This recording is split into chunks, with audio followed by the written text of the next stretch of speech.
tahun baru tapi tidak untuk livery Red Bull ya kan? Karena Red Bull Racing RB19 telah di-launch.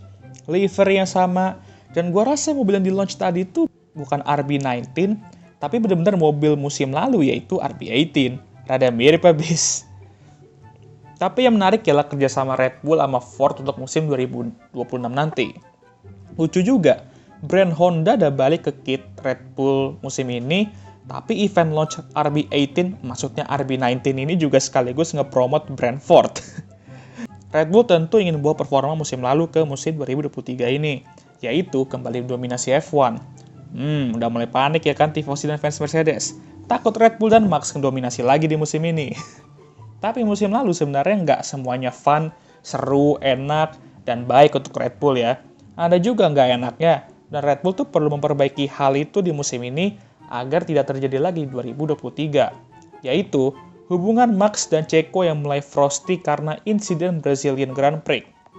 Tentu drama-drama kayak gini merupakan hal yang seru sebenarnya bagi kita penonton, tapi untuk tim, ya seru juga. Kalau tim itu Ferrari atau Mercedes tapi.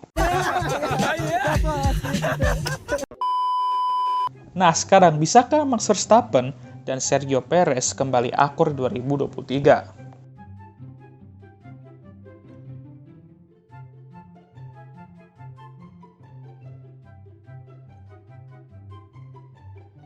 Kita bahas sejarah mereka dulu lah ya sebagai rekan tim. Karena emang udah tradisi aja bagi gue untuk bahas sejarah suatu topik. Mereka jadi rekan tim pada tahun 2021 dan Checo diambil Red Bull dengan harapan bisa membantu Max dan Red Bull meraih gelar juara. Apalagi kalau mobil mereka tuh bisa menantang Mercedes. Ya dimana itu bener, tetapi mitos kutukan kursi kedua Red Bull itu membuat mereka juga nggak mau terlalu berharap ya kan. Daripada nanti udah berharap tapi hasilnya nggak sesuai harapan kayak yang sudah-sudah.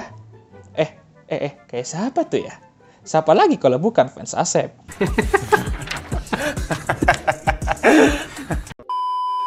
Hehe, pasti kalian ngira gue bakal ngomong tifosi ya kan?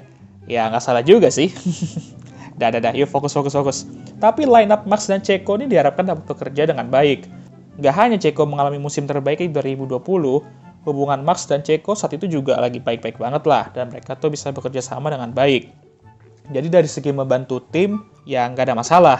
Kalau dari segi persaingan, ya nggak ada masalah juga. Orang Max Verstappen ini, bos. Ditambah Checo juga perlu adaptasi dengan mobil Red Bull saat itu.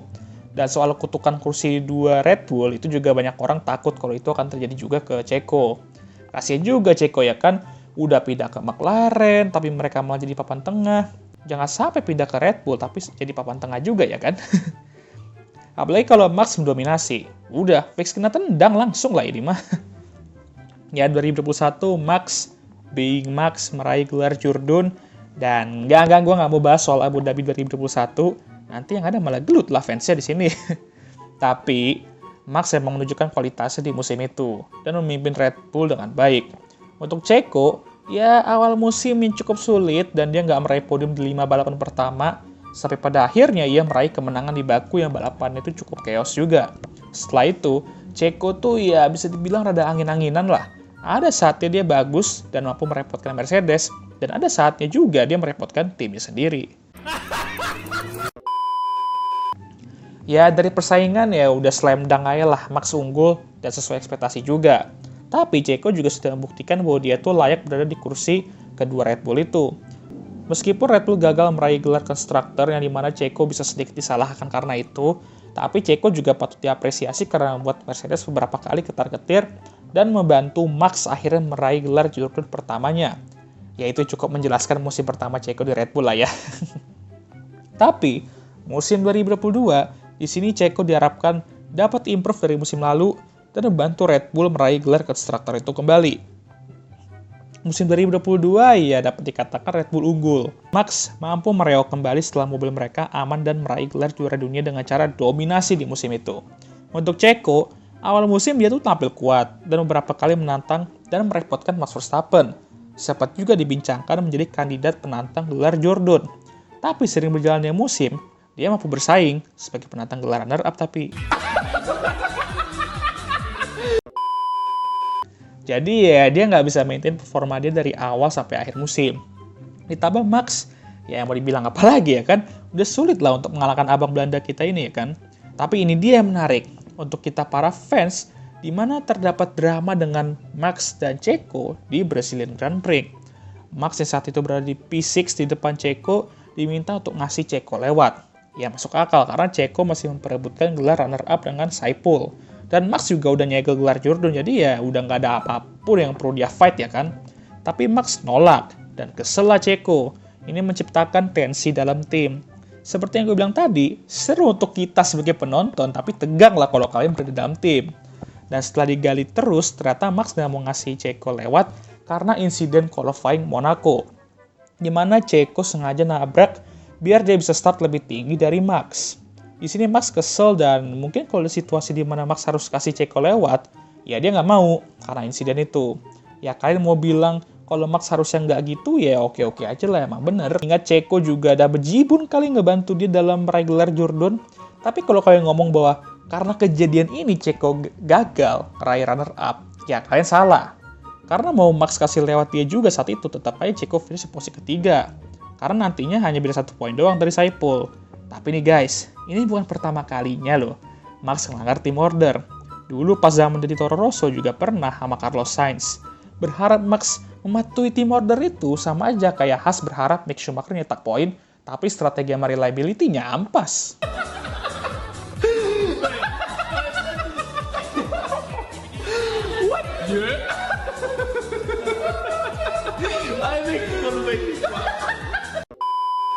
Tentunya, Red Bull perlu memastikan bahwa tidak ada lagi masalah di antara mereka berdua. Untung juga insiden ini terjadi di musim di mana mereka tuh merupakan tim papan atas dan tim terbaik, dan gak terlalu banyak tim yang bisa merepotkan mereka dalam meraih gelar Jordan. Ditambah karena insiden ini juga terjadi di penultimate race, jadi yang gak terlalu merugikan dan gak terlalu terdampak banget lah untuk musim itu. Cuman beda cerita lagi kalau misal saingan mereka tuh dapat lebih merepotkan di 2023 ini. Disitulah kedua pembalap, khususnya Max, di suatu titik nanti tuh harus menurunkan egonya dan mementingkan tim. Tapi gue nggak expect ini terjadi juga sih. Untuk Checo, gimana ya? Kasarnya sih bakal sulit bagi Checo, atau bahkan siapapun lah, untuk mengalahkan Max. Tapi, Checo bisalah mensyukuri posisi dia sekarang sebagai pembalap Red Bull. Dia bisa meraih kemenangan, pole, dan podium di setiap musim. Atau malah siapa tahu nih, Checo mungkin mau seambis kang YouTuber kita di Rosberg dulu, dan bakal melakukan segala cara untuk mengalahkan Max di musim 2023 ini. Kalau iya, pasti seru lah ya. Tapi tetap, tim juga harus diprioritaskan. Apalagi ini fun fact ya. Red Bull sampai saat ini tuh belum pernah membawa dua pembalap mereka tuh finish 1-2 di standings. Lucu juga kalau dipikir-pikir mengingat mereka tuh sempat mendominasi beberapa musim F1. Nah, gue yakin Red Bull mentargetkan ini musim ini. Dan tuh ini nggak akan mudah, apalagi Mercedes dan Ferrari. Gue yakin akan lebih menantang Red Bull musim ini. Tapi yang paling penting tetap, ya Max dan Checo harus bisa bekerja sama dengan baik dan mementingkan kondisi tim jika emang nanti diperlukan. Sekian video kali ini. Gimana menurut kalian mobil RB18? Maksudnya, iya itu tau lah ya. Ya sama livery, tapi menarik juga karena kita akhirnya akan melihat persaingan Ford versus Ferrari di F1 ya kan? Mantap kali lah. Oh ya, jangan lupa juga subscribe YouTube channel Over Under ya guys. Di follow juga Instagramnya, link di description. Sama IG gue juga sekalian. Jangan lupa untuk like, subscribe, dan share video ini. Dan jangan lupa juga untuk nyalakan lonceng notifikasi agar kalian semua tahu ketika gue ngupload video baru. Dan I'll see you guys next time. Goodbye.